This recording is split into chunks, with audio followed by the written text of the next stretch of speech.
Sim, eu sei que vai parecer muito clubismo, mas quem tem maturidade não tem clubismo. Falando sério, falando papo de adulto. Não que eu seja adulto, muito maduro, mas fazendo esse vídeo para você que está assistindo.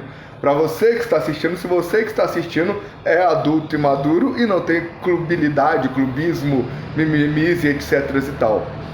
Mas, por que eu tô falando isso?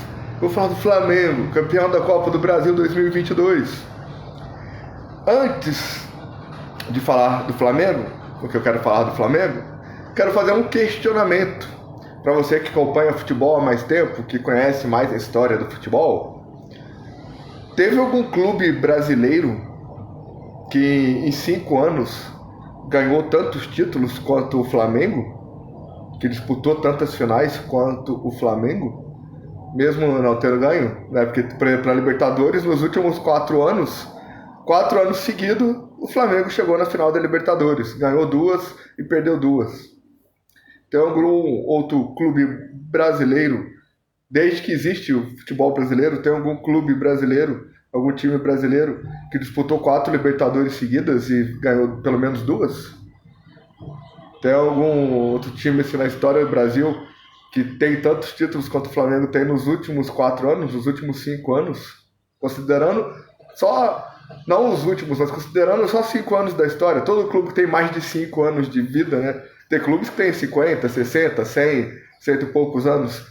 Então, todos esses anos, algum clube teve 5 anos em sequência, assim que chegou em 4 finais de uma competição internacional, venceu 2, além de outros títulos, né? Porque eu não lembro, mas eu também não acompanho muito futebol, assim, e não só brasileiro, mas internacionais também. Será que tem um outro clube internacional que tem uma sequência tão grande, assim, de conquistas e várias competições diferentes, né?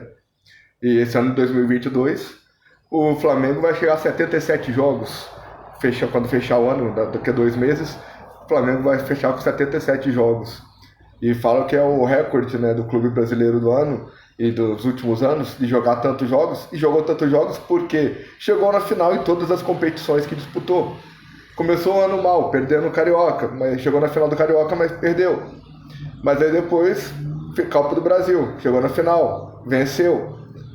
Agora a Libertadores, está na final, daqui a 10 dias vai ter o jogo. Tem bastante chances. E infelizmente o Campeonato Brasileiro vai perder. E o Campeonato Brasileiro também, infelizmente, não tem uma final assim, né? Porque a final do Campeonato Brasileiro acaba sendo durante o próprio campeonato. Igual o ano de 2019 que o Flamengo venceu o título, a final foi quando o Flamengo fez o segundo jogo contra o Internacional. Aquele jogo foi a final do Campeonato Brasileiro, Flamengo e Inter. E o que acontece? O que eu queria falar do Flamengo? Além dessa questão da história de em 5 anos o clube conquistar tantos títulos, chegar a tantas finais. Por que será que não pegam o elenco do Flamengo com alguns reforços? Tipo Neymar, tipo outro jogador foda que não esteja no Flamengo, algum outro goleiro foda que não seja do Flamengo, zagueiro também, outro zagueiro foda que não seja do Flamengo, lateral, e forma uma seleção, mas pega a base inteira do clube do Flamengo, o jeito de jogar do Flamengo, o Dorival como técnico. Se bem que o Dorival como técnico eu tenho lá minhas dúvidas, tá ganhando, tá jogando bem, o time tá respondendo bem, tá funcionando, a tática tá funcionando. Só que nessa Copa do Brasil, nessa final da Copa do Brasil, ele fez algumas substituições que foram muito estranhas e poderia ter perdido o jogo por causa delas. Porque ele tirou 3 grandes batedores de pênaltis, o Pedro, o Arrascaeta e o Vidal. E tirou eles quando estava 20 para 30 minutos do segundo tempo. E estava vencendo por 1 gol de diferença. 1-0 não é resultado que é seguro. E tanto que aconteceu, o Corinthians foi lá e empatou. E a taça foi decidida na cobrança de pênaltis. Ele teve que colocar 2 zagueiros para bater pênalti.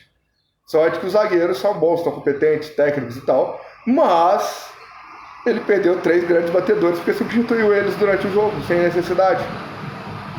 Que eles estavam bem. Só o Arrascaeta que estava mais ou menos.